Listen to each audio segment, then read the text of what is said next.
కథ శీర్షిక మంచి అలవాట్ల శక్తి.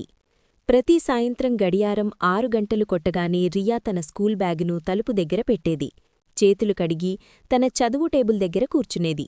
ఆమె స్నేహితులు ఫోన్లు, టీవీ వైపు పరుగెత్తుతుంటే రియా మాత్రం రోజంతా ఏమి నేర్చుకున్నానో గుర్తుచేసుకుంటూ 30 నిమిషాలు నిశ్శబ్దంగా గడిపేది. మొదట్లో ఆ అలవాటు ఆమెకు బోరుగా అనిపించింది. ఇది ఎందుకు అని ఆమెకు అనిపించేది. కాని రోజులు గడిచే కొద్దీ చిన్న చిన్న మార్పులు కనిపించాయి. హోంవర్క్ పేరుకుపోవడం ఆగిపోయింది. ఉదయాలు ప్రశాంతంగా మారాయి.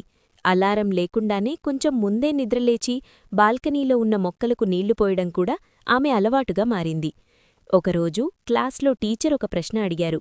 విజయం సాధించడానికి అసలు రహస్యం ఏమిటి అని. కొంతమంది ప్రతిభ అన్నారు, మరికొందరు అదృష్టమన్నారు. రియా మాత్రం మౌనంగా చిరునవ్వు చిందించింది.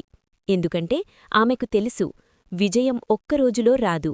ఎవరూ గమనించని చిన్న చిన్న పనులను రోజూ చెయ్యడంలోనే దాని రహస్యం దాగి ఉందని. మంచి అలవాట్లు అనేవి భూమిలో లోతుగా పెరిగే కనబడని వేర్లలాంటివి. అవి నిశ్శబ్దంగా పెరిగి జీవితం ఎంత గందరగోళంగా మారినా మనల్ని స్థిరంగా నిలబెడతాయి. అందుకే గాలి ఎంత బలంగా వీచినా రియా ధైర్యంగా నిలబడగలిగింది.